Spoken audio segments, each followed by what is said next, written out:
let's get started. So welcome again. I'm delighted to have my friend Jason Crawford presenting today. I've known Jason for over 20 years, and he's a very thoughtful guy. And he got into this progress studies early with his blog, rootsofprogress.org. And he's going to give us an introduction to this field, saying what the field is. So I'm going to just hand it over to Jason now. Jason, take it away. All right. Thank you very much. Srikanth, great to be here. It's nice to have an excuse to shave, brush my hair, put on a decent shirt while we're all in quarantine. Great to see all your faces. Bonjour tout le monde. I heard a little French earlier, so nice to see you. Yes, thanks, folks. So I've done a lot of interviews about human progress and specifically technological and industrial progress, which is what I write about. But today, what Srikanth invited me to talk about was the progress movement itself, and this thing that people have been talking about for maybe the last 9 months or so, called progress studies. So I'm going to start right in the middle of it, which is what kicked off this idea and got people talking about it. And then I want to go back a little bit to look at some of the intellectual precursors, some of the ideas, communities, and movements that were there beforehand that I think all sort of intersected. And then we'll talk about maybe where it's going and what the future might look like. So let's just start off with this term, progress studies. Where did it come from? Pretty easy to trace, really. There was a single article published in The Atlantic last July. The authors were Tyler Cowen and Patrick Collison. Cowen being a economist at George Mason, Collison being the founder of a successful technology company, a startup in San Francisco. And the title of this article was, "We Need a New Science of Progress." And I'll just read you the key paragraph from the middle of it that defined this. They say, "Progress itself is understudied. By progress, we mean the combination of economic, technological, scientific, cultural, and organizational advancement that has transformed our lives and raised standards of living over the past couple of centuries." And then they continue, "For a number of reasons, there is no broad-based intellectual movement focused on understanding the dynamics of progress or targeting the deeper goal of speeding it up. We believe that it deserves a dedicated field of study. We suggest inaugurating the discipline of progress studies." In this article, they called for an interdisciplinary effort. Basically, they acknowledged that we already have many relevant fields: history, economics, economic history, history and philosophy of science, sociology, industrial organization, and so forth. But they said we need something that cuts across and integrates all of these fields. And they called for something that is more applied, more prescriptive, not simply descriptive, saying what is out there, but actually taking the lessons that we can find from these different areas and putting them all together to figure out how do we keep progress going and speed it up.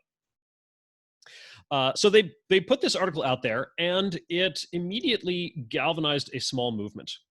So, they said in the article, there is no broad-based intellectual movement. Now there is such an intellectual movement, and it was essentially kicked off by this article. And I think the reason is that there was already some dry tinder, some kindling to ignite this fire. There were some things that were already going on. So if you look right after they came out with this article, in the days and weeks after it, there were dozens of responses, both in sort of traditional publications and on personal blogs from a variety of different authors. If you go to Patrick Collison's personal website, which I believe is patrickcollison.com, and he has a page on progress, and he lists all of the responses, or many of the responses. And so you can see that many people were thinking about this ahead of time. And there were some things, a little more than just people thinking about progress. There were some things going on. So, for instance, there was already a group that was a meetup that was going on in London called, and I don't remember the full name of it, but it was something like the Optimistic Society for the Pursuit of the Advancement of Technological Progress. It was deliberately sort of patterned after the 19th century, the name was sort of patterned after 19th century, organizations like the Royal Society for the Encouragement of Arts, Manufactures, and Commerce. They had these kind of long flowery names. So they had the Optimistic Society. And that was being run by a couple of people, including one of my favorite progress intellectuals, Anton Howes, who just came out with a new book, by the way, an official history of the RSA, the Royal Society for Arts. And another thing that was going on was my own writing. So back in 2017, I started a blog called The Roots of Progress, where I write about the history of technology and industry and the philosophy of human progress. And so I had already been writing that for over 2 years before Cowan and Collison came out with their article calling for progress studies. The fact that we sort of used the same word even as the core concept to identify what we were talking about indicates, I think, that there was some common thing that we were all keying into and noticing and starting to think about. So this article, like I said, prompted a bunch of responses. Also, a Slack group was created for a discussion. So there's now a Progress Studies Slack, and that's open. Anybody wants to join and discuss. And very soon, also, we had meetups. And so now, well, until COVID, there were meetups going on in a number of different cities. Since then, there have been some things online, not quite as regular as the in-person meetups used to be. So very quickly, a community was created around these ideas. Now, one thing I just want to point out is maybe the difference in some terminology between progress studies and what I call the progress community or progress movement. In that Atlantic article by Cowan and Collison, they essentially were calling for academic study, an academic field or interdisciplinary area. That's how they talked about it. It implied scholarly work.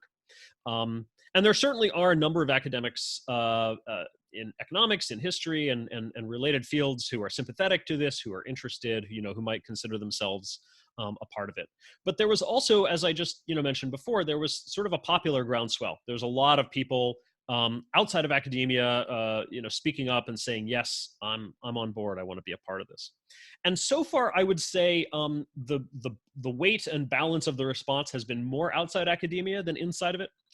I don't know to what extent that just that reflects something fundamental, or maybe just the fact that academia tends to move slowly, whereas people can write blogs instantly. You can write a blog post overnight. And one thing I want to clarify is that even though I personally get, sometimes called, I don't know, one of the main figures in quote unquote progress studies, I'm not an academic. And, my work is, I do a lot of research and writing, but it's really more popularization and communication of things that, there's a ton of good work that's been done in academia already. A lot of very interesting work on, all these related fields. And I feel that a lot of it is just difficult to access. It's not super accessible as to the general public. A lot of academia, of course, is sort of dry, dense, technical, or just requires a lot of specialized background. And what I try to do is go out, read about 10x more than any reasonable person would read to go answer a question like, what exactly is the Bessemer process for making steel, and how does it work, and so forth, and then write one concise, engaging, article that hopefully is much more accessible. So that's what I do.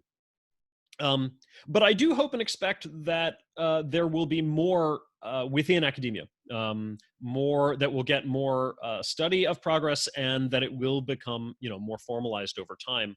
And I think that part of, and I'll get to this towards the end, but I think part of what's needed for that is funding and organization.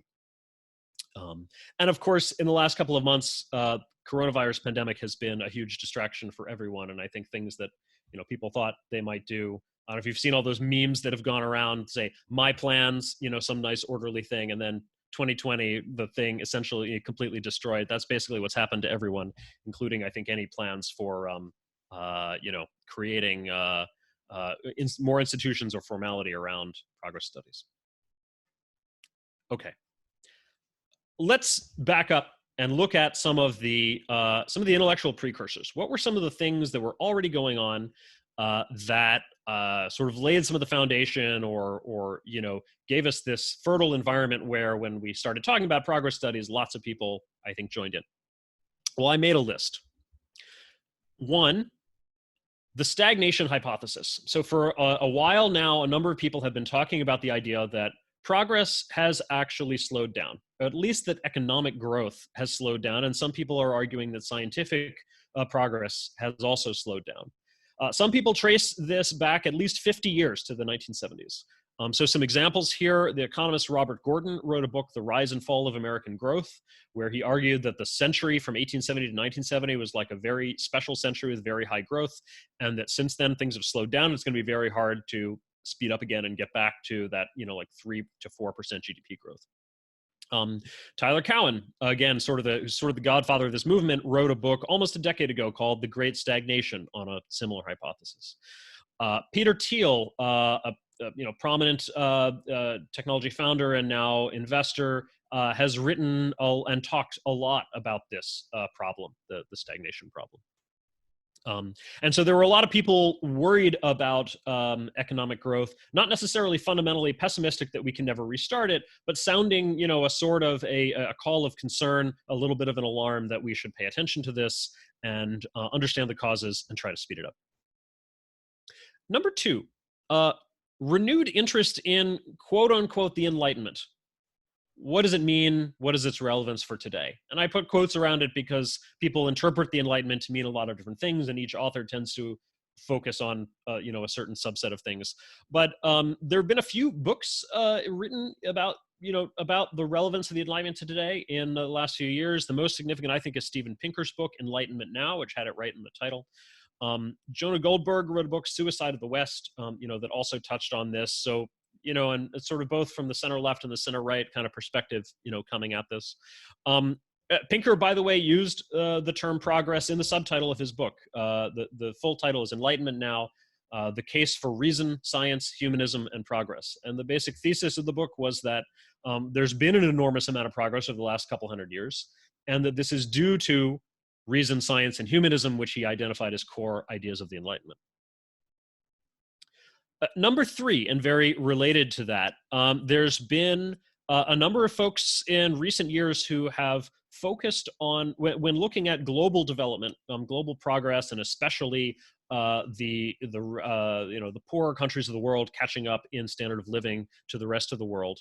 There have been people who have been looking at this in recent years with a very data-driven approach. So one of the first was Hans Rosling and his efforts like Gapminder and Factfulness. And then coming along was Max Roser, economist at Oxford, who launched an effort called Our World in Data, which is now one of the premier sites to get information, both research and data about what's going on in the world. They call it research and data to make progress against the world's biggest problems. Full disclosure, by the way, I work part-time for Our World in Data as a technology consultant, but I think they're a great team, and it's a really fantastic site. But both Rosling and Our World in Data show a fairly positive story about progress over the last 200 years, and a lot of that data is what went into Pinker's book, Enlightenment Now. Okay, number 3. There's a movement called effective altruism, which I would characterize as it's a number of people thinking about how can we do the most good in the world, but understanding that that we don't simply do good in the world by purely charitable efforts that look good on paper, that they really take a very analytic and data-driven approach to doing good, and they think very long-term. And so they recognize that sometimes what really does the most good is maybe not giving away a bunch of, whether it's, mosquito nets or clean water or anything today, although those are the types of things they're focused on, but also investing in scientific progress, investing in institutional reform, and sort of understanding that these can be some of the best, long-term ways to do good. The effective altruist movement is to some degree a subset of a broader movement, the rationality or rationalist community, which I don't quite include in here, but I definitely consider adjacent to progress studies. What are we up to now? I think number 4. There is a growing movement, maybe parallel to progress studies, that is focused around governance and institutions. I don't think it has a name yet. I asked some folks who are core to this, and they didn't really have a name for it. But there is, I'll just name a few things. There is an online publication called Palladium Magazine, who is whose tagline is governance futurism. There's a speaker named Samo Borja, who has a consulting firm, Bismarck Analysis, and something he calls Great Founder Theory. There's a movement that I would consider a sub-movement of this broader governance and institutions movement around a concept called charter cities. That includes folks like Mark Lutter, who founded something called the Charter Cities Institute. And so all of these folks are looking at institutions and identifying a sort of decline in institutions, growing bureaucracy and inflexibility and scleroticism around our institutions. This is tied to a concept that's gotten popular recently around state capacity, and which I actually think is a slightly dubious concept, but an interesting one. Tyler Cowen in January wrote something where he talked about the future of the libertarianism movement as being what he calls state capacity libertarianism. And so all these folks are very focused on institutions and the decline of them today, how they're starting to fail us, and how we but I think all of these folks focused on reforming, these institutions and keeping what is good about them. Institutions like, by the way, democracy, republicanism, science, the university system, the news media, and so forth. But I think all the folks in this see decline and see need for reform, but also there are reformists rather than abolitionists. They're not the folks who want to tear all this down. They're actually worried about the movement to burn all this to the ground, and instead, are calling for reform so that doesn't happen. Next one, I've lost track of what number we're on now. The Eco-Modernist Movement. This is either, depending on how you interpret it, either a subset of or perhaps a reaction to the environmentalist movement, particularly the subset of it that Pinker identifies as the romantic greenism. The eco-modernist or eco-pragmatist, Pinker identified it as maybe Enlightenment environmentalism or humanist environmentalism or environmentalist humanism. Is a view, a take on environmentalism that sees that is humanist at its core. That sees, says if we're going to save the environment, we're saving it for people, and we are, and it's a wing of environmentalism that is not anti-technology, and is not pessimistic about technology. In fact, I think some of them are strong techno-optimists. So when they look at problems like climate change, they look at not, well, how do we all reduce consumption and go to a more, plain, simple, and aesthetic life? They look at how do we deploy technologies? How do we do geoengineering? How do we do carbon capture? How do we move forward with, clean energy like nuclear? Or perhaps, much, more cost-efficient solar and so forth. And so one name that I'll call out here in this movement, I think, is Stuart Brand, who created a foundation called the Long Now Foundation, which is dedicated to long-term thinking, and I think is also that community is adjacent to progress studies. Speaking of optimism, I think there's an intellectual strain of a desire for renewed optimism in the culture. And this is a little bit looser, and I don't think it can be identified as a movement, but it's definitely a strain of thought that I've noticed. Some examples I'll call out here. David Deutsch, in his book, The Beginning of Infinity, lays out an excellent case for optimism in terms of the future, in terms of human progress. He actually has a line in the book, a principle that he calls the principle of optimism. Some other things in here, you may have heard people talking about science fiction and how, science fiction used to be more optimistic, at least anecdotally, I think it did. Today, especially in the US, a lot of science fiction falls into dystopias and very pessimistic views of the future. And there have been explicit calls for more optimistic science fiction. There's a small contingent who is interested in reviving big celebrations of progress, like the World's Fairs that we used to have in especially, the early 20th century. Or perhaps you could go back to things like the Crystal Palace exhibition in the mid-19th century. There's still World's Fairs, but they're not nearly as interesting and exciting today, and they don't have the same glamour and cachet that they used to in the early part of the century. And then just sort of one more thing that I think was intersected with all this, or an adjacent culture, is kind of Silicon Valley culture. And what I think of as the sort of the startup culture is a group of people who are very optimistic about the future and about technology. They are very solution oriented. They look at problems, they want to solve them. They have confidence that we can solve them. And I think if you just want to see the spirit of this, look to a very recent article by Mark Andreessen. He published with a big all caps title, "It's Time to Build." And by build, he didn't mean construction of highways and bridges, or not that alone. He definitely meant that, but he meant a much, much broader conception of it's time to find solutions, make progress, stop the infighting, and move forward with solutions and with progress. And that really resonated within all of my circles, the tech circles and progress circles. And I'll just mention one thing that I think all of the above, or not all of the above, but a lot of the above is in part a reaction to, which is something we see today, a growing distrust of elites and institutions. And it's leading to, I believe, a rise of populism and nationalism worldwide. And people have been talking about this, especially since 2016, where we got, in one short period of time, we got the election of Trump, and then we also got the Brexit. There is a certain revolt of the public, to take the title of a popular book, that wants to seize this decline in elites and institutions, which I think is to some degree fair. This is a sense in which our elites and institutions have fallen down on the job and are failing us.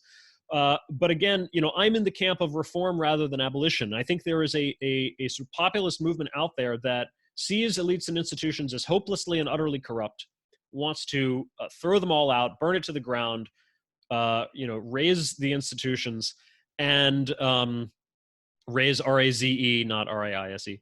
And I think, part of what Pinker's book in particular is motivated by, and what a lot of us are motivated by, is to say, whoa, wait a second. Yes, elites and institutions have problems, but also look at everything they've actually done for us. Look at what they've created.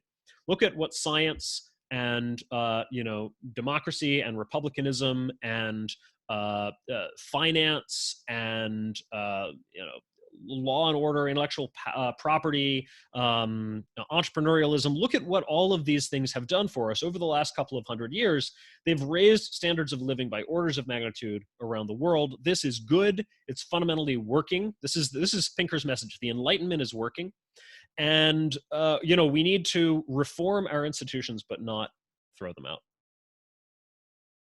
So in that milieu, I think the progress movement was just waiting to happen in a certain sense. I think it really identifies the core of the values and the aspiration that a lot of these folks from different movements can agree on and rally around. And that's a real reason why I was attracted to it a few years ago. I see it as one of the most basic and fundamental things that everyone that I feel that I have intellectual sympathy can agree on. So what's the core of the progress movement? I would characterize it as a few core ideas. One, progress is real and important. It's good. It's worthy of study and attention. Two, however, it is not automatic or inevitable. It can slow, it can stop, it can even reverse. Three, a fundamental optimism, I've already used that word a number of times, about our ability to solve problems, and especially, although not exclusively, through science and technology. Four, I would say there is a certain empirical mindset that looks to history and data to understand the world. And I think that is also something that is in common to a lot of the threads that I mentioned. And so there's the epistemic culture of progress studies really appreciates detailed, well-researched argument. That's one of the things also, again, that I appreciate about it. Next, a long-term focus that is willing to deeply understand and address root causes of these issues in the culture and in institutions. So the people in all these movements look out decades. To the people at the Long Now Foundation, decades are kind of the short term. They're looking on a very long time scale. And so the sort of, when you add all these things up, the consequence is a conclusion that we should make a detailed study of the nature and the causes of progress in order to understand it, and then to enact the root causes that will protect it, restore it, and accelerate it. Even if those root causes are deep things within culture and institutions, and even if those things will take decades. Now, I wanted to call out a few things that I think are vary within the movement. So what does not characterize the movement, or what is there a diversity of? If those are all the things we have in common, what are the ways that we differ? So one is definitely political orientation. I see this as not a political movement and not confined to any particular ideology or part of the spectrum. I wouldn't say it's completely uncorrelated with politics, but I think we've got certainly a range from some very libertarian types who want everything to be done through private, decentralized organizations in the free market. On the other side of the spectrum, we have some types who see a major role for sort of large centralized projects, for government funding of science and technology, for things like for institutions like DARPA, for big projects like the Apollo project or the Manhattan Project, which really drove progress forward. They'll emphasize the role of ARPA in the creation of the internet, and the Apollo project and the Defense Department as the early customers for integrated circuits that really gave that a market, and so on and so forth. So political orientation, I think, definitely varies. Within the political stripes that still care about economic progress and are still, somewhat, I would say, techno-optimistic. Optimism itself does vary to some degree. I think everyone within the progress movement shares some sort of fundamental optimism, but there's some people who are a lot more worried and concerned about the potential futures, even with progress in technology. I think all of us have to acknowledge that progress entails certain risks. Progress is never without risk, and technology itself always creates risks at the same time as it creates benefits. And but there are some people who I think are just sort of fundamentally optimistic and very rah go technology. And honestly, I'm more on that side myself. Whereas there are some who are much more concerned about the risk of nuclear war, of bioengineered pandemics, maybe as bioweapons, of the risks of artificial intelligence and even superintelligence and so forth. So that's one of the other things that we vary on. People certainly vary about their analysis of the root cause of progress and which factors are most important. Some people like me are more on the side of looking at cultural factors and deep ideas. Some people see culture as actually very downstream of institutions, and they're much more kind of technocratic about it. So that's another kind of healthy debate that we have within the movement. And related to sort of variations about optimism, there's also variations in concern about this stagnation hypothesis. And I think some people are completely convinced that stagnation is here, real and growing, and that's going to be very hard to get out of. And I think some people are maybe even more doubtful or dismissive of whether it even exists or how hard it will be to overcome. I'm somewhere in the middle. Honestly, I'm concerned about it, but I also definitely see ways to overcome it. So, those are some healthy debates I think that go on within the movement. And the fact that there are those healthy debates is another thing that I like about it. We're not all of a piece or of a single mind and moving in lockstep. Okay, draw another line. That's kind of where we are. I'll just say a few words about some interesting things that are going on and people to follow. And I'll just name a few of the top ones, and then I'm happy to give a bunch more names, later if people are interested. And then I'll talk a little bit about, things that we might see in the near to mid future, and kind of what I think some of the big next steps might be for a movement like this. So one, I'll just call out again myself. My website is called The Roots of Progress, and you can find it at rootsofprogress.org. You can also find me on Twitter at Jason Crawford, or follow the website itself on Twitter at Roots of Progress. Two, I want to call out a project that I just launched, and I'm very excited to talk about, so please ask me questions about it. It is a high school program, an online summer program in the history of technology, and it is called Progress Studies for Young Scholars. I'm launching this in partnership with the largest chain of Montessori schools in the United States called Higher Ground Education. They have Montessori and also Montessori-inspired schools. In particular, they have a Montessori-inspired high school brand called the Academy of Thought and Industry, which was founded by another very interesting guy called Michael Strong. Who I think should be considered part of this intellectual milieu of the last decade or so. And so Progress Studies for Young Scholars, which you can find at progressstudies.school, is an online high school summer program launching in just a couple of weeks to teach people about the history of technology. And yes, to anticipate your number one question, we will have some options for older students, including adults. So if you're interested at all, please sign up. Some other folks I want to call out. I already mentioned Anton Howes. He's one of my favorite intellectuals in this movement, and is I would say one of the top folks in the progress studies community.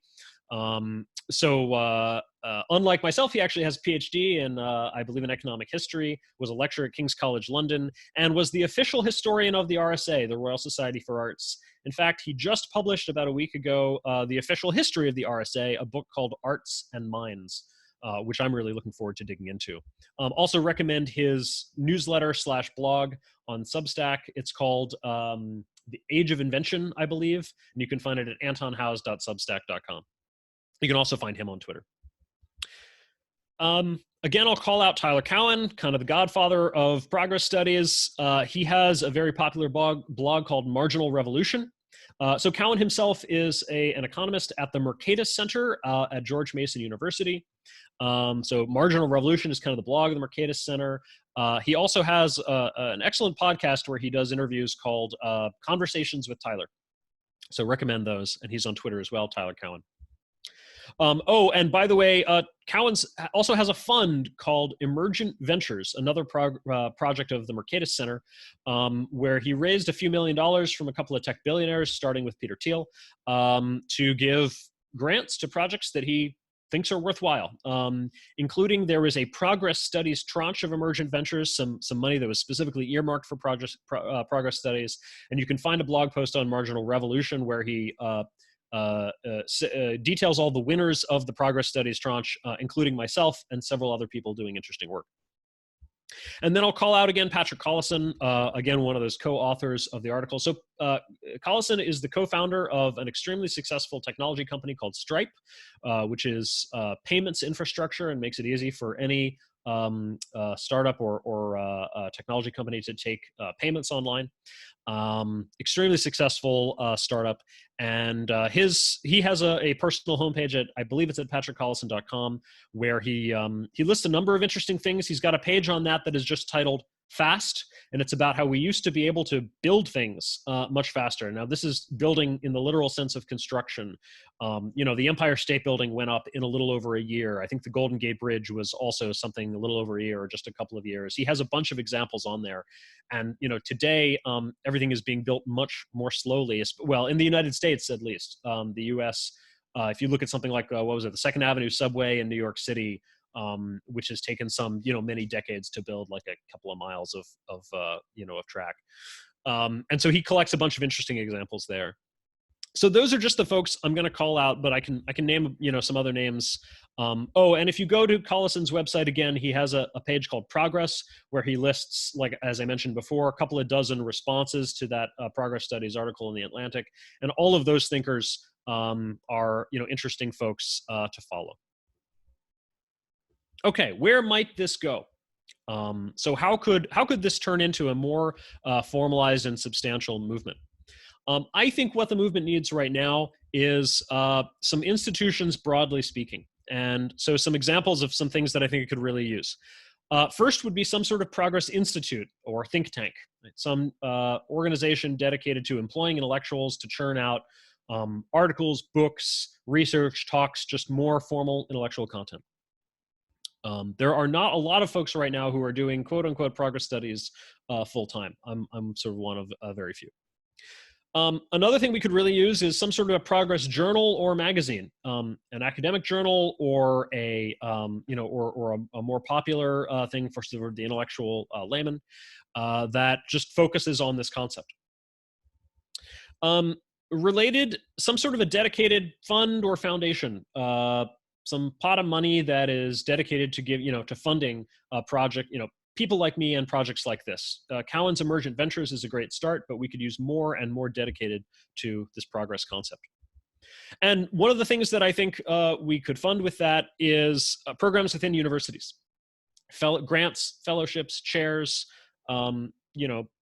departments, whatever it is that you can create within a university that will get some dedicated interdisciplinary and applied effort on this concept of progress studies, coming back to the origin idea of it as scholarly work, academic work that would, really push the frontiers of knowledge forward. And what I think, we would get from all of this inside and outside academia is, again, just a ton more intellectual content. There's so much stuff to be done. I could list almost off the top of my head 20 books that I think need to be written, on different topics. Everything from the kind of stuff that I'm working on, which is the history, how did we get here, to, topics like nuclear power. What happened? We were supposed to get nuclear power, and the whole thing sort of fizzled out and didn't go nearly as far as we thought it would. Or what about supersonic air travel? We got supersonic in the 60s with the Concorde, and then it sort of went away for like 50 years, and now some entrepreneurs are trying to bring it back. I think we need better histories of just some of those particular topics within the history of progress. Plastic, for instance. I don't think there's a single truly excellent history of plastic. Plastic is truly an amazing wonder material that deserves to be, sort of awe and admiration, and instead it kind of it's kind of a joke, it kind of got ridicule. And so I think we need a history of plastic that really tells the story. Anyway, I could go on and sort of name books, articles, talks, and things that I think need to be created. But this is what the progress movement needs, again, both from inside and outside academia. So that's where I hope things will go. All right, I think I've talked long enough. I think I bumped up against the time limit Shrikant gave me, and that was about what I wanted to say. So wonderful. Thank you very much, Jason. This was great. Perfect overview. Now we have a whole bunch of questions lined up. So the rules, we have 4 rules that we've used for 4 years.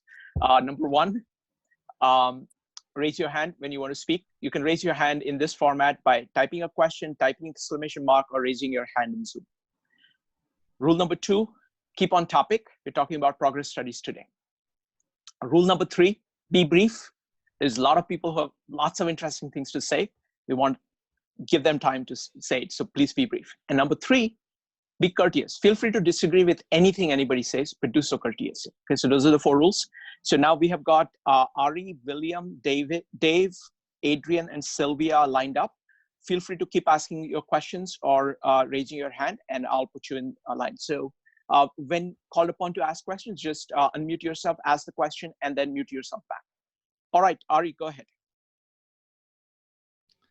Okay, so you mentioned that COVID-19 is a distraction, which obviously is true, but I want to hear what your thoughts are in terms of how it interacts with what you're doing. So on the negative side, obviously the US government's massive failure to get a handle on this is going to cause long-term economic destruction. At the same time, it's already spurring developments in biological sciences. So how do you see that playing out, and how do you make that part of what you're studying in a useful way? Yeah.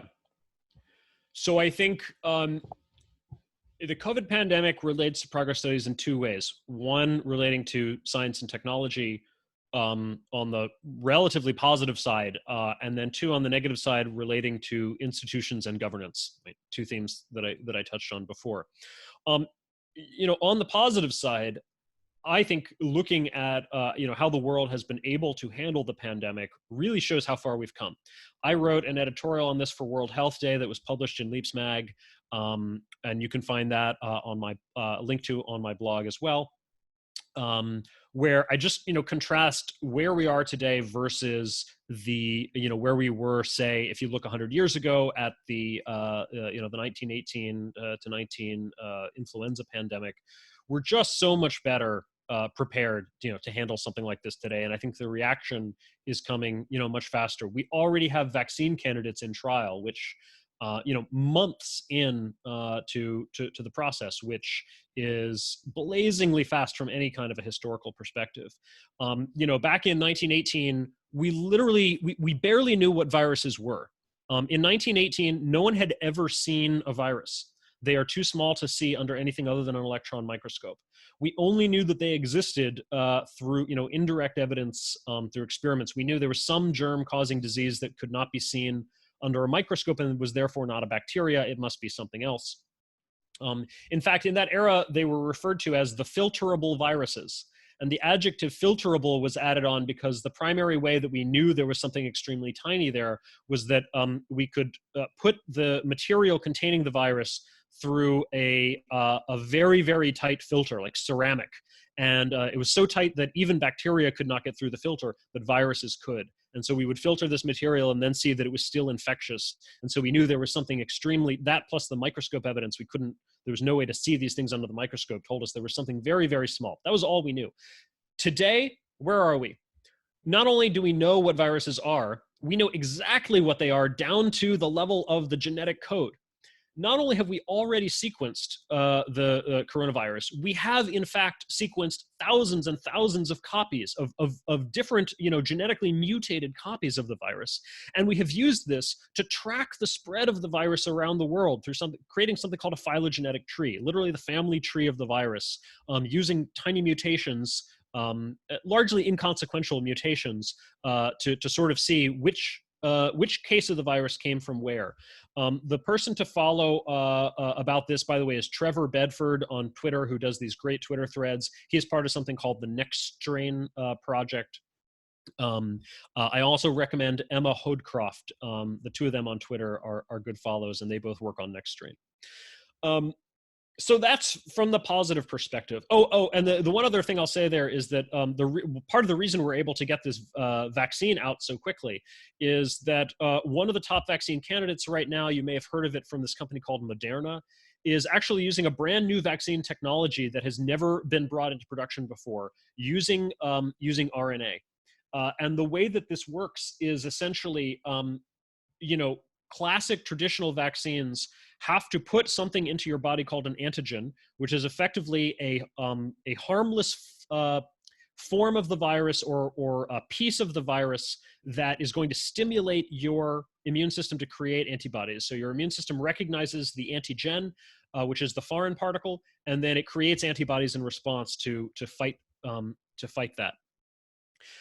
The way an RNA vaccine works is it actually just encodes the antibodies directly and inserts that instruction into your body, using your body as the factory to produce the antibodies, rather than producing them in some sort of what's the term? A bioreactor, using a bioindustrial process to create antibodies that we could give you as a treatment. It actually stimulates your own body to produce the antibodies directly, not by showing it the antigen and letting your body figure out what antibodies will counteract it, but just giving it the code for the antibody. So this has never been done before, and it's this way to create a vaccine this is the part that really blew my mind.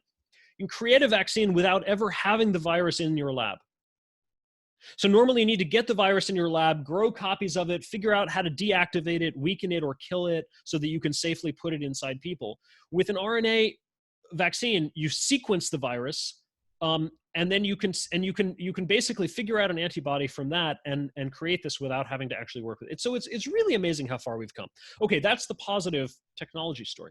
Now the negative story is the story of our institutions, largely government institutions.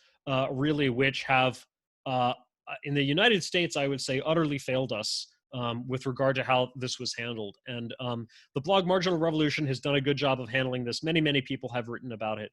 But you just look at how the FDA in particular has, over the last 100 years plus of its evolution, has evolved into this organization who considers its job to be to block things and slow things down. And it is right now blocking things and slowing things down right at the moment when we need to be trying many things and speeding things up. And what they have done in particular to block testing set us back by a month or two at a time when a difference of a month means a difference of like 1,000x in terms of the number of cases. And so I think they really are their processes and institutional scleroticism and inability to react to an emergency Balaji Srinivasan says that the FDA is sort of unable to understand the concept of an emergency. They're institutionally incapable of knowing what an emergency is or what an effective reaction looks like. To look at another kind of institutional problem, funding for science. So, the NIH, for instance, which, funds biomedical research, has been extremely slow in getting grants to researchers. And in fact, in response to this problem, Cowan and Collison launched an entire project called Fast Grants, which was literally just, we're going to get money out there and we're going to take brief applications and decide on them, very quickly. And this got, thousands and thousands of applications, and they've already given away, a couple tens of millions of dollars. So I think both on the positive and negative, we're seeing, the coronavirus is just throwing things into really stark relief. And that's some of the ways progress a community is responding. Thanks, Jason. Next up is William Gunn. William, go ahead. Thanks, Shrikant. Hi, Jason. Hi. We've engaged a little bit in your wonderful Slack and on Twitter, and even came to your first meeting in 2020 BC. That's right. So I wanted to. I just had this thought when you were talking about the Enlightenment thinkers in the century of progress, and sort of like adversarially modeling what your critics would say. And they might say something like, well, sure, the past 100 years of progress has been achieved, by wealthy white, Western industrialists, a lot of times, in service to them and at the expense of the rest of the world. So why would we want to get back on that progress train if it's not going to serve us? And so I'm just kind of wondering, like, at what point, or what is the message that you say to those people to convince them that this is not, this is not like any sort of regressive going back to that kind of enlightenment? Sure. Because, a lot of people that are talking about this are, the same people like you and I, the educated Western white white guys. And so I'm just wondering, how do we bring them in? Yeah, there's a lot of criticisms and pushback against the concept of progress, but I think that this one is actually one of the easier ones to deal with because the data simply proves it false. If you look at what has actually happened, the entire world has become enriched, not equally, but everyone there, in key dimensions, every country today is better off than any country was 200 years ago. One where you can see this very clearly is life expectancy. So, and there's some great charts, again, if you go to Our World in Data, and I go specifically to Hans Rosling's Gapminder and Max Roser's Our World in Data for this, I think are the places you'll find the answer to this objection. But the life expectancy, literally the countries today with the worst average life expectancy still have a better average life expectancy than those with the best life expectancy back in 1800. Literally, you can just draw a line and every single country is better off than anybody was 220 years ago. In measures like GDP, the story is not quite as dramatic, but very similar. If you look at number of people living in extreme poverty, not only has the share of the population living in extreme poverty plummeted from, something like, by a constant definition of what does extreme poverty mean? It was like 90% of the population, around 1800, and it's about 10% now. So we've literally gone from 90-10 poor rich to flipped, 10-90. But not only has the percentage of living in extreme poverty decreased, as of about 1981, the absolute number of people living in extreme poverty continues to decrease, even as the population of the world has been growing and growing. So it's truly, truly remarkable. On the Our World in Data website, there's an article called something like The Short History of Global Living Conditions and Why It Matters That We Know It. And they created a very popular sort of infographic, which is like the world in 6 charts, or the world as 100 people. And they show 6 charts in which on a number of different axes, things are getting better for everyone. Hans Rosling also has this great like 4-minute video. If you search for him, it's like 200 countries, 200 years in 4 minutes. And he does this 2x2 chart where he shows life expectancy and GDP and shows how, you know, everybody used to be poor and sick. And over time, pretty much the whole world has migrated. And he shows these dots animated, you know, migrating. It's just a really lovely graphic. So it's simply not true that progress has only been for, you know, a subset. That was probably true in the late 19th and early 20th century. And then in the, you know, mid to late 20th century, a lot of the rest of the world has been catching up. Just look at what has happened in China and India in particular, which have made great strides in the last, you know, several decades. Excellent. Next up, Dave, you had a comment. Go ahead. Yes, Dave, go ahead. Shrikant and Jason, a couple of things. One, to me, growth comes in spurts, so I don't think we can say it could be programmed and linear. And the other thing is, I haven't heard you discuss is embedded base. I come from the telephone industry, and we got these copper wires everywhere. And the other thing I compare it to is the typewriter keyboard, the QWERTY keyboard we're all stuck with, which was designed for typewriters to be as slow as possible, because if you type fast on a typewriter, it would jam. And I think Steve Jobs tried to introduce a revised keyboard like 40 years ago or so, and it didn't take off. So would you like to address that maybe? Yeah, sure. So first off, slight correction. The QWERTY keyboard was not designed to be slow. The QWERTY keyboard was designed to avoid jams, and it wasn't, I believe, strictly the speed of typing that led to the jam, but it was 2 keys being sort of right next to each other, right? So yes, it was designed to avoid jams and not to be the fastest, you know, in terms of typing and on a modern keyboard. The great thing about modern computers, by the way, is that you can remap your keyboard. So there's an alternate keyboard called, you know, Dvorak, which people like, and some people, is there another alternate one? I'm trying to remember. Anyway, there's one or more alternate keyboards which you can map your keys to, and the only real problem it gives you is if you sit down at somebody else's computer, you're going to be very, you know, confused for a little while. Or if somebody sits down at your computer, I don't know, maybe that's a benefit if you want to keep people off your computer. In terms of install base, you know, yes, so you're absolutely right. Like the fundamental point here is that, you know, technology and industry are very path dependent. In terms of, you know, it's very evolutionary and very often needs to go in incremental steps. And so you're always constrained by the past and need to find sort of an evolutionary path. Not strictly evolutionary, because we as human beings have this to just promote again. One of my favorite authors on this is David Deutsch. He says we are universal explainers, and we have the power of explanation, which is really the power of thought, intellect, and reason, conceptualization.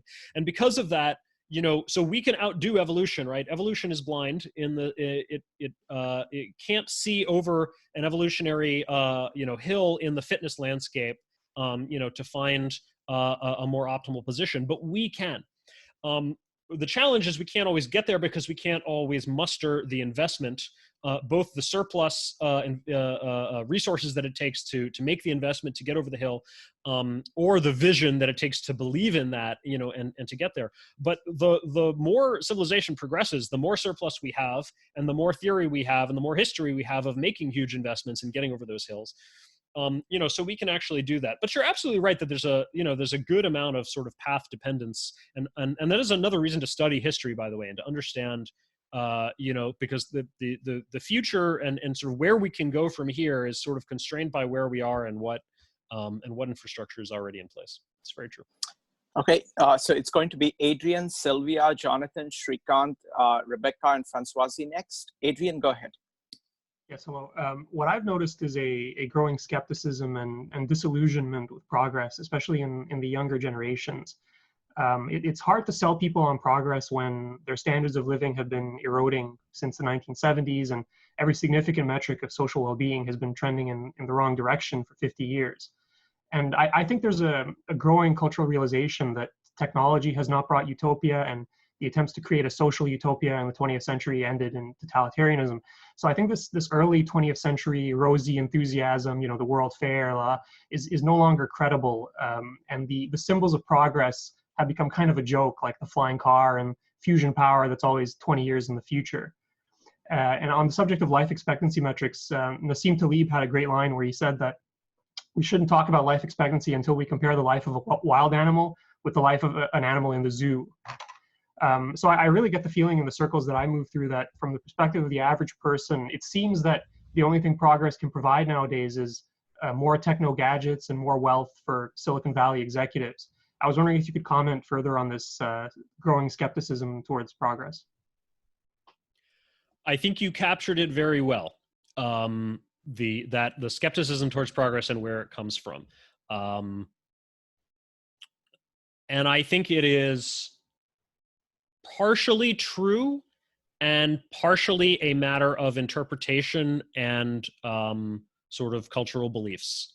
So there's sort of the reality of progress, and then there is also our beliefs about progress, our willingness to believe that it's happening or to find it, and also our kind of how much we focus on the positives versus the negatives and how optimistic we are about the future.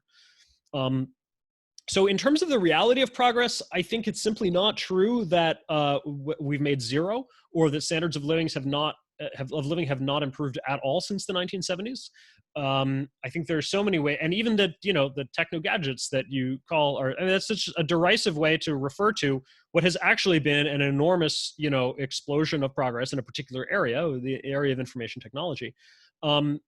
And I mean, I think it's a mistake to discount that as having done nothing for humanity. I think it's done an enormous amount for humanity. It's created this ability for us all to talk to each other right now while staying safe from the spread of a virus. It's created an enormous leveling of the playing field in terms of ability to get information out there without being subject to institutional gatekeepers. Anybody can get their ideas out there now without needing a printing press or their own TV channel. It's created these enormous, these huge areas of consumer surplus, like Google, like Wikipedia. All the world's knowledge, or an enormous amount of it, just put together in this big, free resource. And I mean, that's just the beginning. I can't even begin to describe, the fact that, so actually, I'll just refer you to a blog post that of mine and a Twitter thread where there's some panel involving, I think, Washington Post or New York Times reporters or something and one of them said, yeah, it's hard to think of a big problem in my lifetime that's been solved by technology. And he was born, and his reporter's in his late 40s. He was born in like 1973 or something. And I just went off on an entire long Twitter thread on all the things in the world that have gotten better through technology since 1973. There's been an enormous amount. That said, I think there is at least some very strong plausibility to this stagnation hypothesis. In particular, almost all of the progress, or the bulk of it, I think, so since the 70s, has come in a single domain, not a narrow domain, but a single domain, which is this information technology, computing and communications and so forth. And there was a time, if you look back in the previous 50 years before that, or the 50 years before that, when just really an even more enormous, amount of amazingly world-changing things were happening. The Transcontinental Railroad was built in the 1860s and completed in 1869, and took, the cross-country travel time from something like 6 months down to 6 days. We got the electrification of the world or at least of the cities in the late 19th century, and then rolling out with electric power and lighting in the, to the rest of the countryside in the US, and, in the early 20th century. We got the internal combustion engine, the automobile, the airplane in the early 20th century. We got radio and television.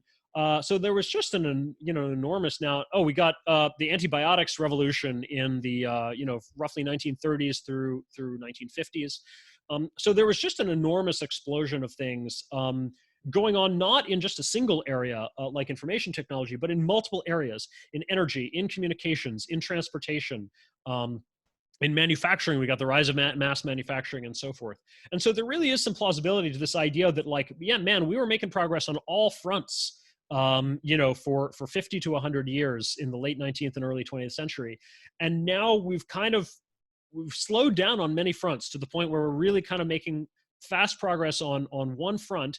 And even on the front of information technology, you can argue that things are starting to plateau. We're starting to have, you know, picked all the low-hanging fruit. And, you know, and where do we really go from here? I'm optimistic about biotechnology as being an equally fruitful area in the coming decades, but it hasn't quite taken off yet. It's still in the very early mode. And biotechnology is perhaps the only front where you can see, you know, a really strong, you know, potential in that way. So I do think in practical terms, there are, you know, sort of reasons for concern, although it's just, I think it's simply false to say there's been no progress. That said, I also think there have been, on the cultural front, and in terms of our ideas about progress and interpretation, I think there has been a change in how we think about progress that is not entirely due to the facts of progress. And in fact, there may be some causation the other way around. I think you see things like the rise of in general, the counterculture, you know, in the 1960s, and in particular, the environmentalist movement, you know, really turned people very anti-technology, and again, you know, made people much more pessimistic about, you know, perhaps that plus a combination of, you know, some honestly very legitimate fears about, you know, nuclear technology, the you know, the atom bomb, I think, you know, was very dramatic and very worrisome, you know, in a very reasonable and understandable way. And so I think something happened after World War II in those decades that got people very pessimistic about making the world better. But I think there's a reciprocal relationship there where when we do get more pessimistic, you get less investment in making the world better. You get less, you know, fewer talented young people want to go into areas like that because they're not as inspired. And then you have this problem where, and people fight technology more, and they put more barriers and restrictions in the way, and they work harder to slow it down and to push back against it. And then you get this vicious cycle where when you're actually making less technological progress, people start to believe in it less, and when they believe in it less, then you do less of it. And so I think that is, I worry that's a cycle we've gotten into that we need to break out of. Okay, now we've got about 22 minutes left, and there are 6 questions. So let's keep the questions and answers fairly short so we can get to all of them.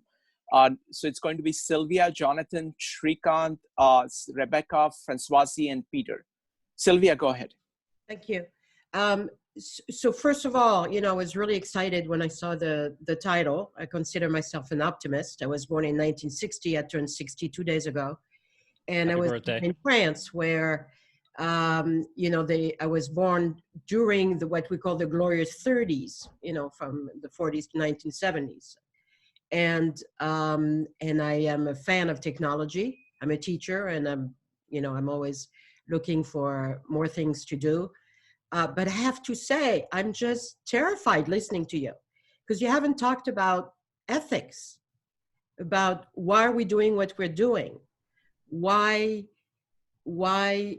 is the fast the most important?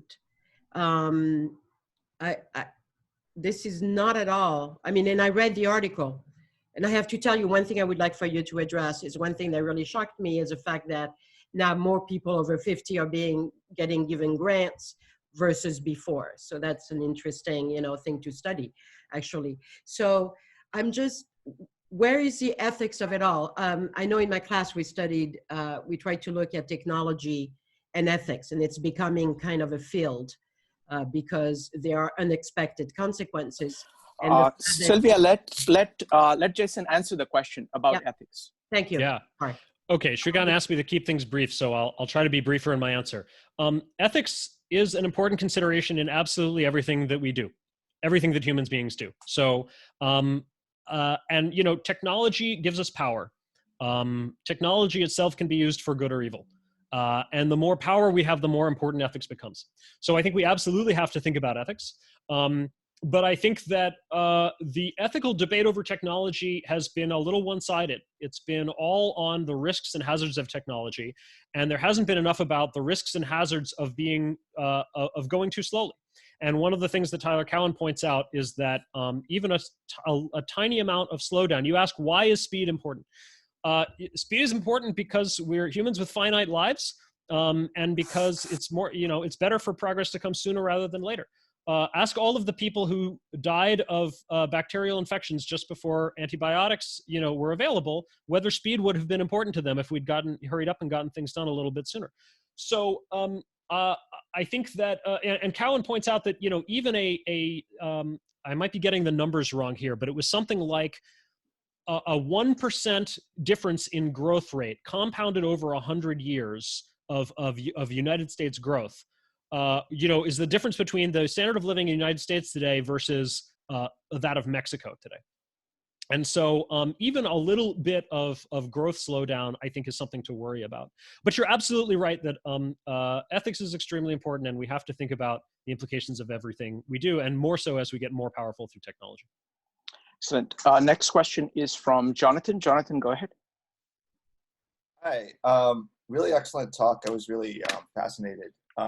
So my question is basically sort of related to what the last person asked, but it's more, I guess I would say, metaphysical, because when I think about progress in one domain, it always seems to come involving regression at another. For instance, the example of the Empire State Building went up really fast. Well, that was before sort of labor rights took hold, and today that certainly would not be possible in the time frame in America.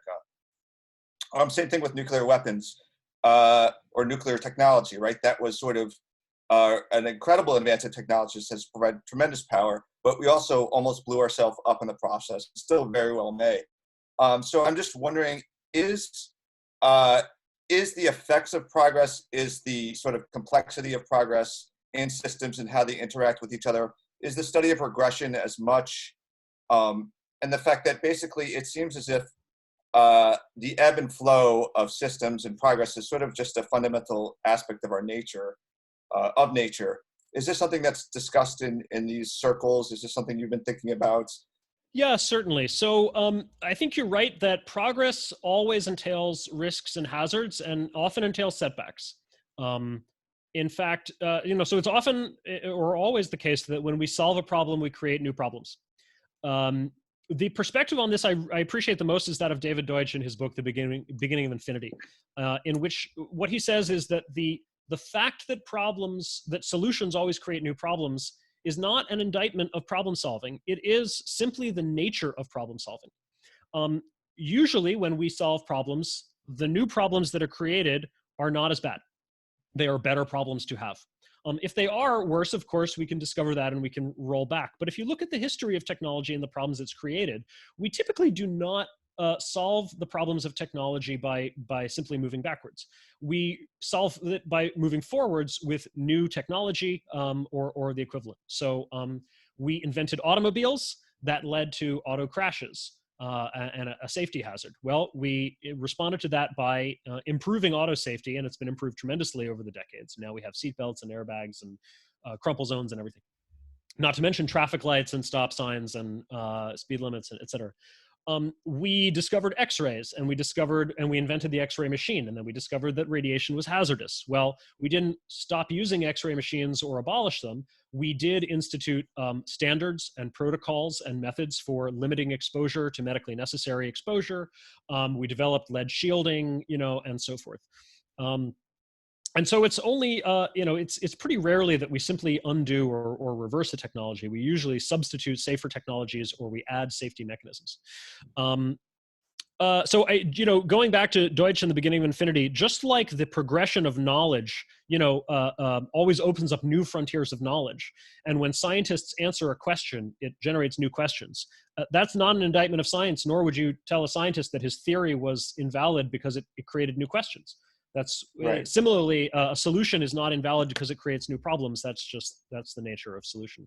So there's an ever expanding frontier of problems to solve, just as there's an ever expanding frontier of knowledge. You're muted, Shrikant. Yes.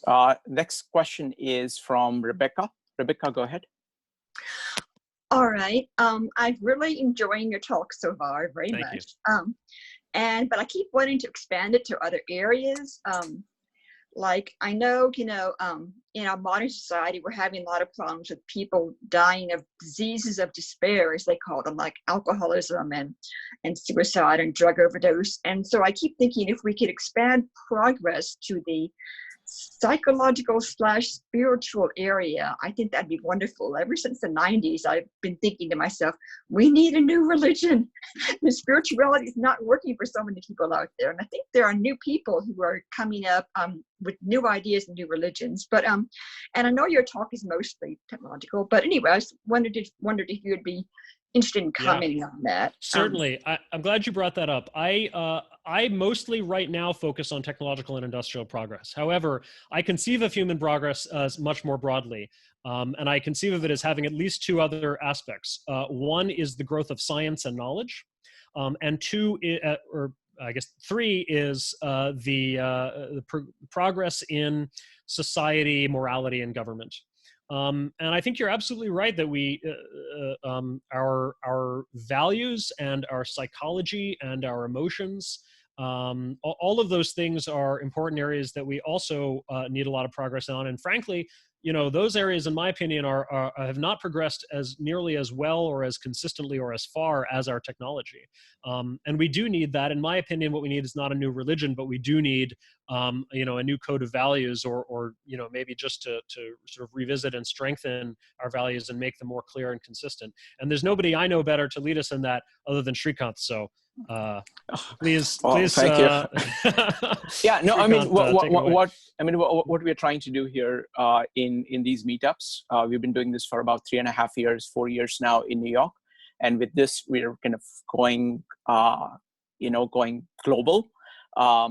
What we're trying to do is we're actually trying to talk about issues in kind of psychology and philosophy, and encouraging not only kind of presentation of ideas, but go kind of back and forth, very rich exchange of ideas. And that's the kind of, and doing it in the spirit, not of, in spirit of kind of joint exploration of the world, ourselves, and ideas.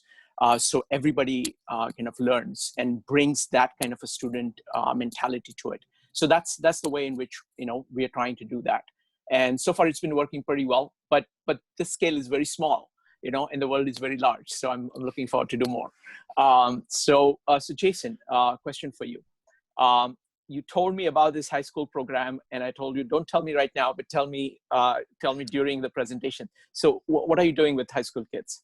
Yes, excellent. So we are launching an online summer program aimed at high schoolers, although again, we've gotten a lot of interest from older students and adults as well. So please, we'll find some way to accommodate you. Anybody and everybody is welcome to sign up. It is called Progress Studies for Young Scholars, and you can find it at progressstudies.school. You can also find it from my site and blog. And it is going to be a 6-week program. The time commitment of about a couple hours a day. There will be about 1 hour a day of discussion and Q&A, and then another hour of reading, watching, and listening to do on your own. And we are going to go through, we're going to summarize the history of technology and go through several, case studies of kind of major inventions, discoveries, and innovations that made the living standards of modern industrial civilization. So, as intended as an introduction, it is despite the name Progress Studies, it is not going to go very much into theory. It's not going to go very much into economics or sort of more grand theories of why does this stuff happen and how does it happen? Because I believe that especially at the high school level, and really for all of us adults, and I include myself as of certainly at least 3 years ago, and to some extent today, we really need to give ourselves a solid grounding in history before we venture too far into theory.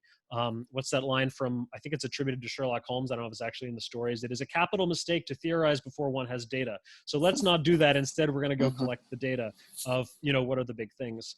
And so the course is going to be structured around a number of big challenges of life and work, and how we have solved them or improved them over the centuries. Things like making things, feeding ourselves, getting around. Those will be the first modules, and those will cover manufacturing, agriculture, transportation. We'll look at energy, which is a fundamental technology that underlies all of those. We'll look at challenges like getting sick, infectious disease, and how we've dealt with that. Information, recording, communicating, processing it, the rise of computers and the internet.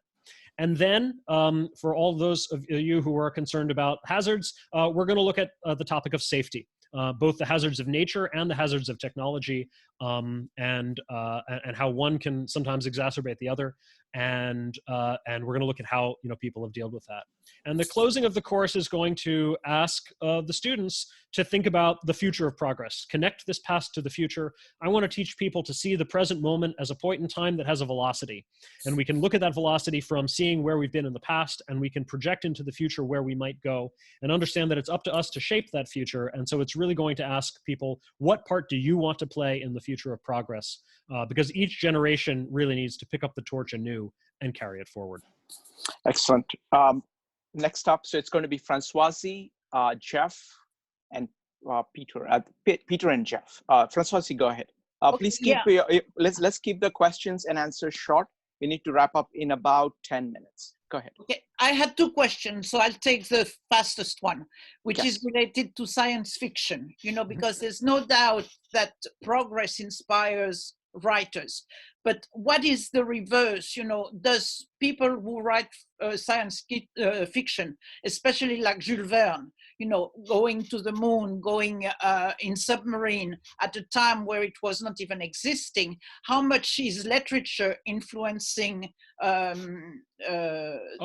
Enormously. Yes, enormously. I think that science fiction is probably one of the major inspirations for scientists and inventors and those who create, those who bring science fiction into reality. Star Trek inspired so many people, to go make it a reality and make it happen. And this is why I think we need more optimistic sci-fi. We need more positive visions of the future to inspire people to go out and to actually make it happen. Yep, but we have also 1984. Yes. Cautionary tales are valuable, no doubt. Excellent. So next question is from Peter. Peter, go ahead.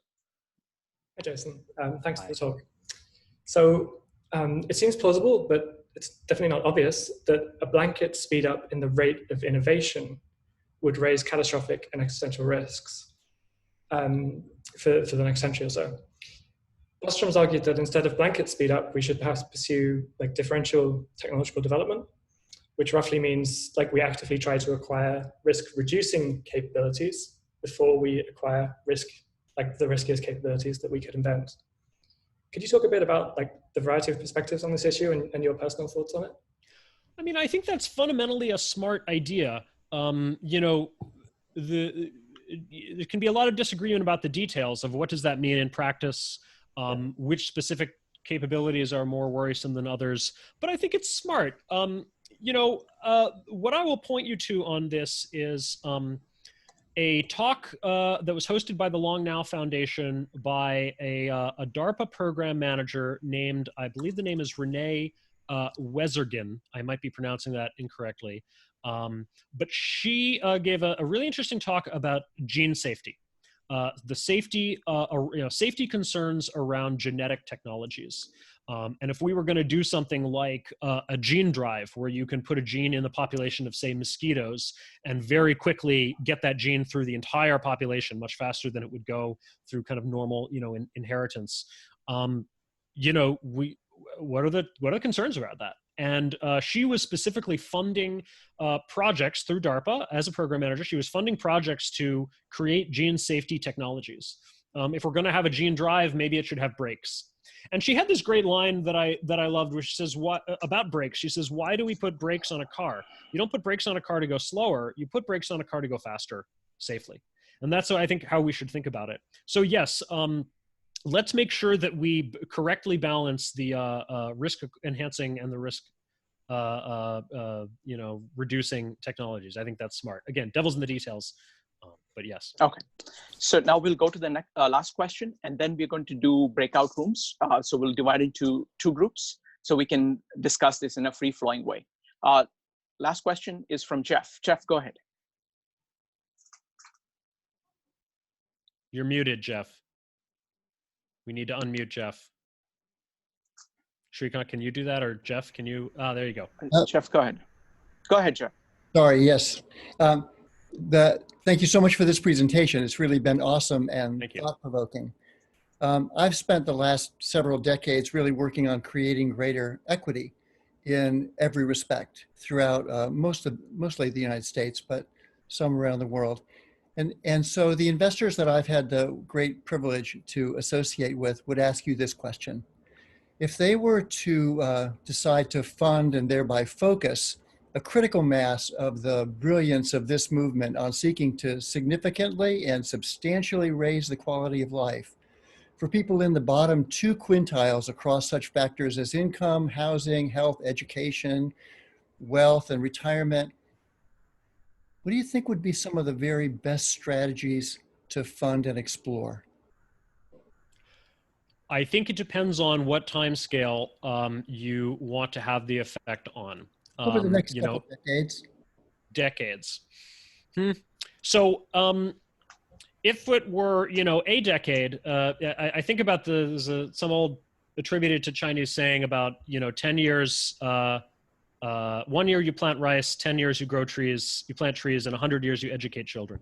So if it's on the 10 years, year or 10 years time frame, I would probably look to organizations like GiveWell, who is an effective altruist group that literally just goes and researches, asks exactly this question: where can we do the most good? Takes a very globalist, universalist kind of every life is as valuable as every other life, and let's try to measure this in terms of quality of life and years and so forth, and literally just looking at return on investment. They have this measure qualities, QLA, quality adjusted life years, and they're just looking for qualities per dollar, literally where can we do the most good. So they have probably the best researched recommendations on that. Over the very long term, so if you're talking about several decades to a century or more, I think that the biggest inequality in the world is the inequality in culture and institutions. That just some parts of the world are much better places to make progress, both because of the cultural framework of philosophic ideas, the belief in progress, the belief in individualism and willingness to have maverick thinkers and so forth, and also legal frameworks and institutions, the rule of law, intellectual property, having a fairly business-friendly environment, and so forth. And of course, then the financial infrastructure that follows all of that to fund ventures and to fund progress and research, of course. And so I think that, that is the biggest way in which I see inequality across the world. Different regions have different cultures and institutions, and therefore progress, the frontier of progress is in certain places, and there are other places that mostly play catch up. And so I think the best thing you could do over a century or more to create inequality would be to create equality in those institutions by giving the rest of the world the best culture and institutions that we have, just as we have already given most of the rest of the world the best, technology on the ground that we have. But in order to do that, I think we have to identify what that culture and those institutions are. And I think that that in the West, where we have that, we don't even agree on it and haven't clearly identified it, and don't have the sort of clarity and the confidence to go out and proselytize and do our what's derided sometimes as cultural imperialism. And so I think the first step is for us here to get clear on what those causes are. And then once we're clear and confident on it, to evangelize that to the rest of the world, so that ultimately the rest of the world can come up to the same standard. And in a century or 2 or 3, I would love to see, if I live long enough to see it, I would love to see progress being made equally on all fronts of the world, rather than being, concentrated in certain pockets and the rest of the world having to catch up. And that's why I'm focused on progress studies. Thank you.